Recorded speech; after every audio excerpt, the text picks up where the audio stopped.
कहफ में हज़रत ज़ुल्करनैन के बारे में है। आपने कहा था कि कुरान से कोई क्लू नहीं मिलता कि वो या फिर याजूज माजूज कोई और मखलूक हैं, जबकि ज़ुल्करनैन का लफ्ज़ी मतलब दो सींगों वाला है। और अक्सर पुराने कल्चर्स में अच्छी तरह से लोगों को पता था कि जिन्नों के दो सींग होते हैं।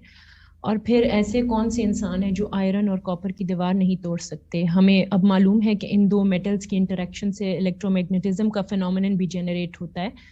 तो मेरे ख्याल में तो कुरान खुल के क्लूज दे रहा है कि वो किसी और नेचर की मखलूक हैं जो कि फ्यूचर में मौजों की तरह टकराएंगे भी। तो इसके बारे में आपका क्या ख्याल है? कुरान मजीद में जो तारीख़ी वाक़यात ज़ेर बहस आए हैं उनमें आप जो राय भी कायम करना चाहें आपको पूरा हक़ है। आपने एक बात बयान की और आपका ख्याल है कि उसके कराइन बिल्कुल वाज़े हैं, आप उस पर ज़रूर एक मकाला लिखिए।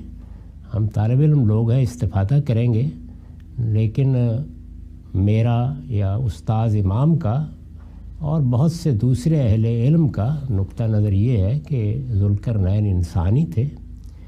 कुरान मजीद ने बिल्कुल वाज़े तौर पर बता दिया है कि वो एक बड़े गैर मामूली बादशाह थे। उन्होंने बाज़ मुहम्मात सर की हैं और ये भी हम जानते हैं कि सिर्फ जिन्हों ही के 2 या 4 सींग नहीं होते जो लोगों ने अपने वहम में कायम कर रखे हैं।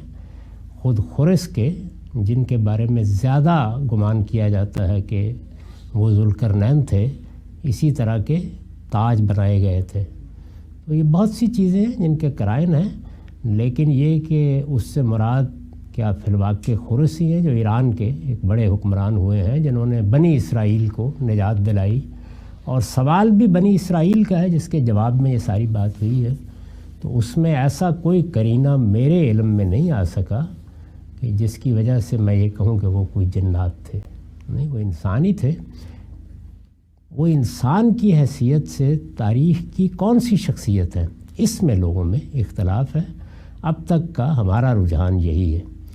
एक अरब स्कॉलर ने आज से कोई 10 साल पहले एक किताब लिखी थी कुरानी ज़ुल्करनैन, और उसमें उन्होंने इस राय पर, यानी ये राय इमाम फ़राही ने बयान की, फिर मौलाना अबुल कलाम आज़ाद ने इसको तर्जुमानुल कुरान में बहुत तफसील से बयान किया, फिर उस्ताद इमाम ने भी इसी की तायीद की कि सारे कराइन खुरसी के हक़ में हैं, क्या खुसरो जिसको कहते हैं, और मैंने भी इसी को इख्तियार किया है। तो उन्होंने इस राय पर कुछ तनकीद की है, लेकिन उस तनकीद से भी मुझे कोई तब्दीली की ज़रूरत महसूस नहीं हुई। वो किताब मेरी पढ़ी हुई है और मेरा ख़्याल है 8-10 साल पहले की बात है। वो आलम अरब में शाया हो गई थी ज़ुल्करनैन अल कुरानी के नाम से।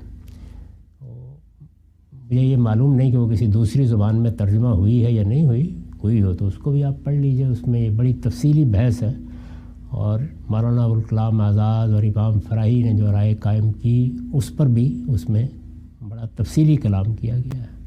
ताहम हर शख्स को एक राय कायम करने का हक़ है। कुरान की हद तक तमाम अहले इल्म उनको बादशाह और एक इंसानी समझते हैं। पहले ज़्यादा लोगों का रुझान इस्कंदर की तरफ था, फिर उसके बाद खुरस के कराइन ज़्यादा वाज़ेह